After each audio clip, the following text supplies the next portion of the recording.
Hello everyone, it's Leisa Coleman here, and today I'm going to be sharing 8 ways that we can uplift children. Point out the good rather than the bad. So what this means is, rather than constantly bringing attention to what children are doing that we perceive as wrong or bad, it's actually going to be more good for a child to hear more things that they are doing right. So really pointing out every time we see a child be kind to another child, we immediately say, I really liked how you said sorry to that child and patted him on the back. That was very good.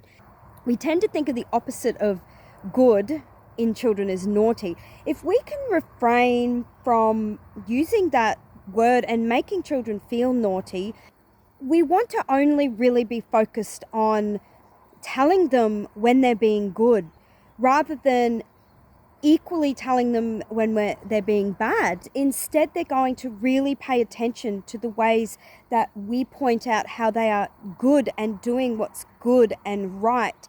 So it's very important that every time we see a child doing a good thing, the right thing, that we make sure that we tell them.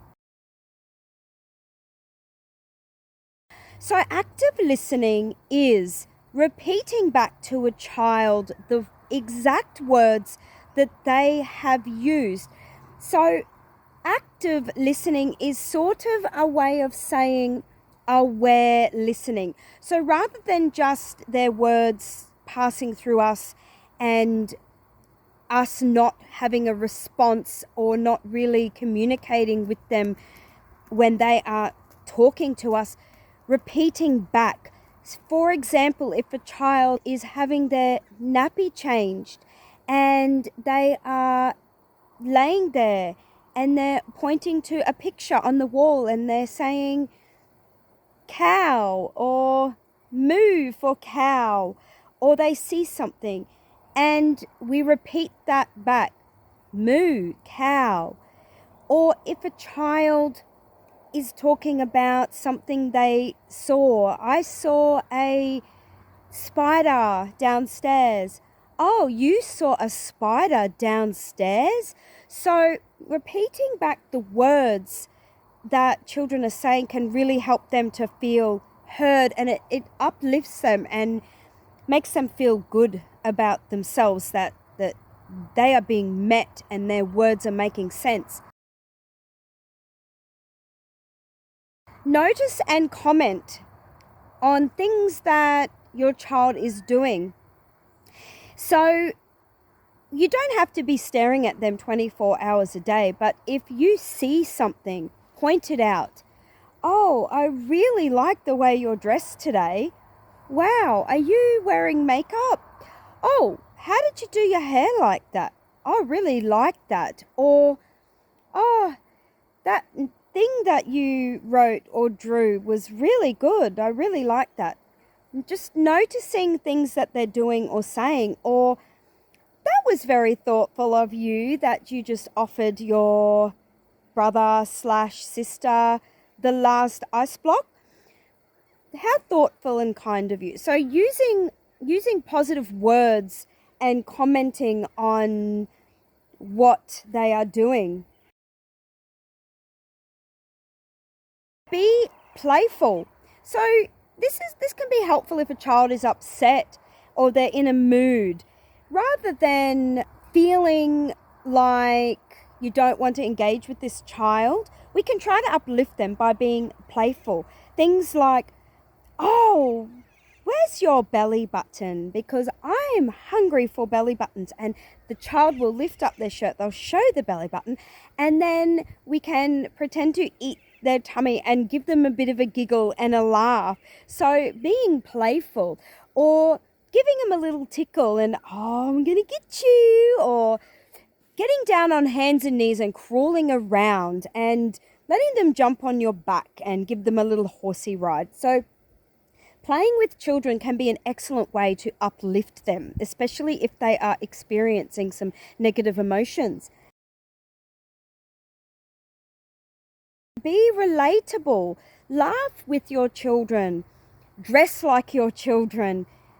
Share the activities that your children are interested in. So if they play Minecraft and you have an account and you want to join them in a game of Minecraft, that can be an excellent way to connect to your child and relate to them. Or listen to the music that they're listening to if they're teenagers, and even if you don't really like it, listen to it. And if there's something you hear that you do like, ask them to play it when you go out together for a drive, or sit down and listen to music together and sing the words together. Be relatable.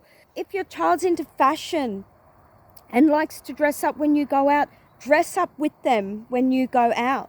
Things like that, being relatable and agreeing with them and who they are. Say yes instead of no.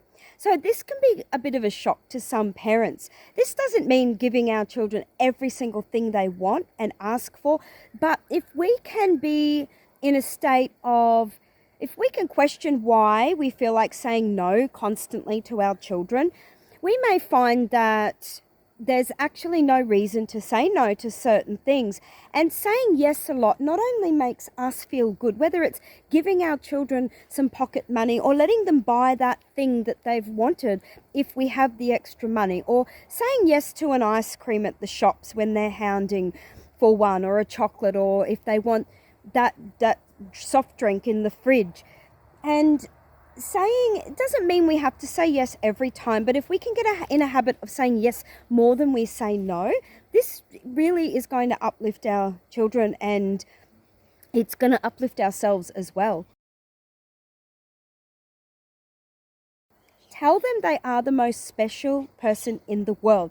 So sometimes I do this with my kids. I'll go to each one of them if we're alone, and I will say, you are the best boy that I know, or you are the most special person in my life. I really could not live without you. I'm so happy that you are part of this family, and I wouldn't be as happy in my life without you. I'm so happy you are here with me in this life, in this family. I feel so special and grateful to have you as my kid.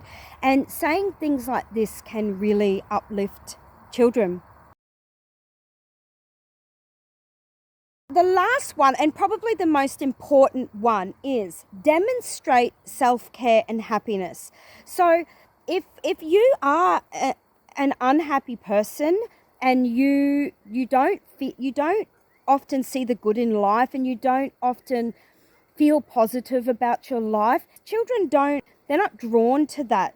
And while they still love us and forgive us for however we're feeling, the most important thing to do as a parent and an educator is to really look within ourselves if we are happy or not, and get on that path of self-love and self-care.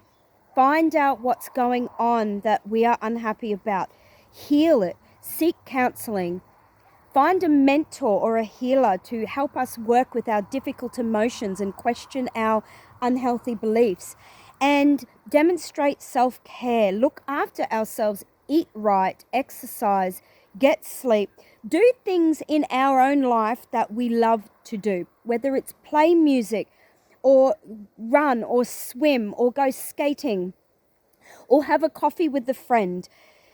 Doing things for ourselves that make us feel good is an excellent way to uplift our children. I hope you've liked this video, and I will be back soon with more. Bye.